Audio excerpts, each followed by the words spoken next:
I feel like I'm giving a lot of just human advice and not so much D&D advice.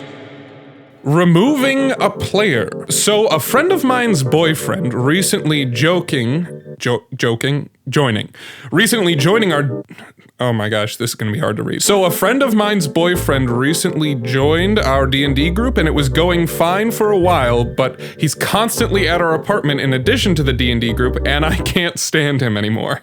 Oof. As I've gotten to be around him more, I am slowly beginning to hate the guy. Now, of course, I can avoid him at home, but at D&D that's a bit trickier. So naturally, I could just put up with him for 2 to 4 hours once a week, but the real problem is that I'm about to start DMing for our group, so our forever DM can play, and also because I enjoy it, but I don't want a DM for this guy. I realize I can't just remove him entirely from any interaction with me, but I don't want a DM for him. Any thoughts? Advice? How do you kick someone out of your group without making things awkward elsewhere? All right, so it's a friend of the...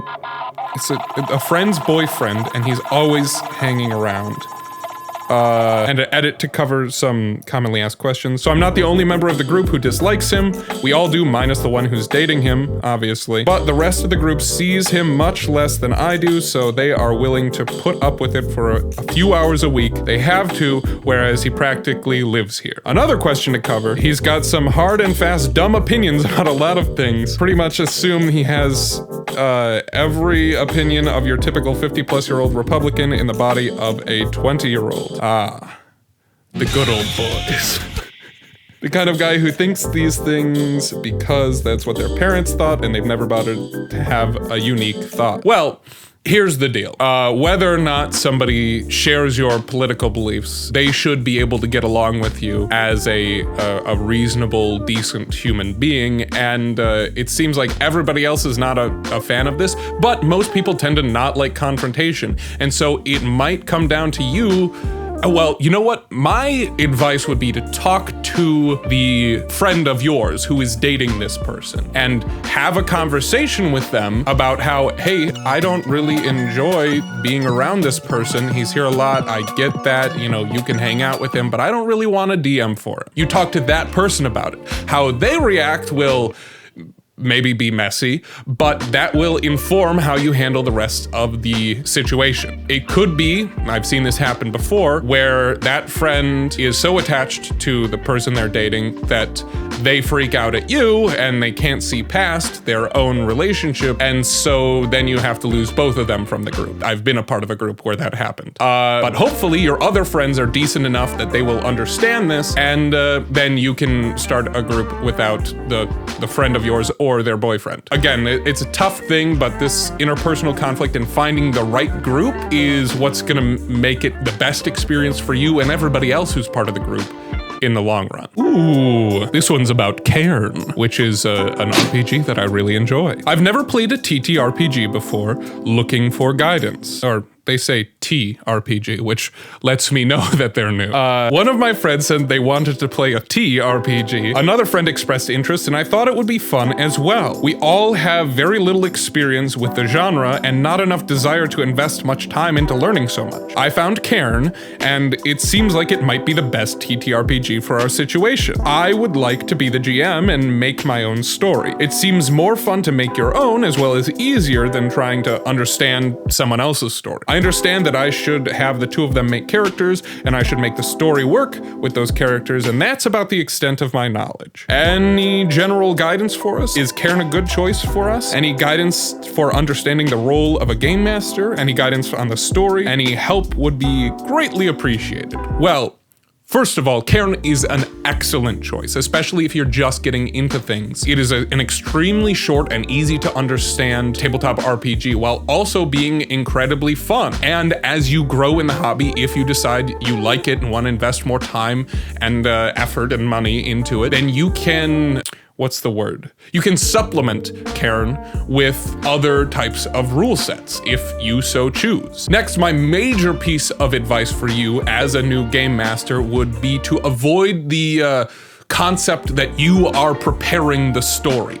That is not what TTRPGs are about, and it's not how you should plan to run your game. You should have plot points that interact with your characters, and weaving their backstories into the world is an excellent way to play, but don't think that you are writing the story and that your players are going to then play through that story you have written. You need to prepare the world and then find out what happens together. And that's just basic GMing advice, which I have a lot on,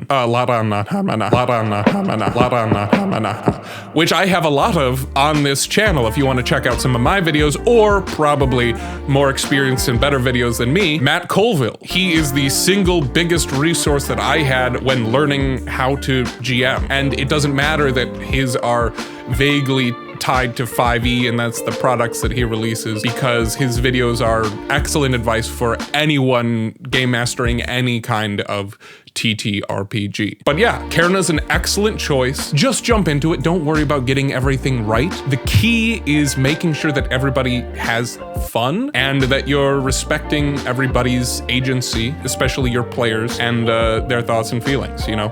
Communication. That's the sole backbone of having an enjoyable experience in this hobby. We got time for a couple more. Oh yeah. Ooh, this one's from r/Blades in the Dark. Interesting. I consumed media. There's that word again. We always say that he, quote, consumes things, which sounds somewhat funny in Dutch. Well, apparently they're Dutch. And am stealing the following from DC League of Super Pets. All right, one quick note, which I'm going to use somewhere. Okay, I'm going to count to 3 and I'll start at 2, cause I'm evil. One idea for a demon will be Whiskers, AKA Evildoer. Interesting. Whisker has a Gatling and rocket launcher tail, heat-seeking whisker missiles, and coughs up hairball grenades. A proper yet cute menace in a tiny package for tons of mayhem. Excellent. If this is the type of game that you and your players want to play, I'm here for it. Absolutely embrace this. Might need some polishing to make its looks fit in with the Blades universe, but I'm thinking a ritual to imbue a cult leader with great demonic powers has gone wrong, and now the power resides in a pet. Oh, this is perfect. And the crew is brought in to help before more victims are made. Fun fact, in the movie, this is spoilers, in the movie they end up killing Whiskers, but claims it's okay because he still has 8 lives left. Ah yes, the classic subversion of death in a children's movie. But not actually subverting it. They just straight up killed the cat. It's okay though, because it's a cat. Don't at me. So it has the potential to be a recurring villain. I hate that. I hate when I mess up the language that I have a degree in. Even if they manage to defeat it. Yeah, that's excellent. Use that. That's great. And that's a good enough idea that you don't have to tell. In fact, you probably shouldn't tell your players that you're stealing it from somewhere else. I would never recommend that. I highly recommend stealing concepts from media and using them, but never expose that to your players. That's a secret that you should keep close to the chest. Just hit them with all the cool things that you're stealing, and then if they ask after the fact, then sure, maybe you can tell them, but you know, maybe not. Keep that level of mystery going. You always have to leave them a little bit uncertain. My favorite thing to say as a DM is when my players ask me a question, I just say, I don't know. Even if I do. What would have happened if this character said this, or if I didn't do this? I don't know. Uno mas. Uno mas. Okay, I was so confused by the initial title of this. Naturally hot. Hashtag being challenged. Okay. Naturally spot hoggy players, how are you able to rein yourself in? Spot hoggy was such a wild phrase, but you know, attention hoggers. You know, I get it. The campaign I'm in had their first session this past weekend. I was super excited to play, and I think I spoke too often during the game, which made me hog the spotlight too much. I am a cis straight guy playing mostly with LGBT plus women. Libiquitia. I made a character that's supposed to be quieter than I am, and I completely forgot to roleplay during that session. Obviously, step one is admitting the problem, but I need to figure out a way to rein in my natural talkative self. Asking advice from naturally quiet people won't quite work because I don't think you have to work hard to be terse. So I'd like some advice from fellow talkative people on techniques or tricks that they use or have developed that help them hold their tongue during sessions. Well, you have come to the right place because I am a spot hoggy player who cannot shut my mouth. That's why I became the GM. So that might be a good piece of advice for you. Become the GM, and then you just naturally get to talk a lot. But for real, I have had problems with this, both as a player and as a game master, feeling like I talk too much. Once you realize that, noticing it when it happens will happen more naturally, and then you'll be able to stop yourself and rein yourself in. If you wanted to have something that you can go after to pursue this, it would be paying more attention to the people around you. It is fun to have the spotlight every once in a while, trust me. I know. That's why I'm here doing this. It is also awesome to learn about the people around you and the characters they make and their brains. Other people are fascinating. Going into the session with ideas about how to learn more about the people around you and actually actively trying to get them to shine, that's an excellent way to go about it. And that can be as simple, and it probably should be as simple, as asking their characters something about their backstory and then just listening. You don't have to contribute. What you are doing is giving them a space to show off the cool ideas they have about their character. An excellent line that I'm going to paraphrase from The Way of Kings by Brandon Sanderson, which I've been rereading recently. True cleverness is not saying the smart thing, the witty thing that pops into your head all the time, especially if you're a naturally talkative, oversharing person. True wit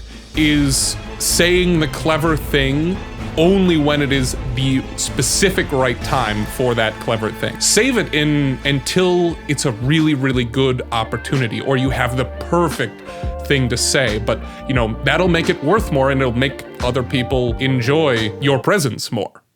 Thank you so much for watching, and good night, mortals.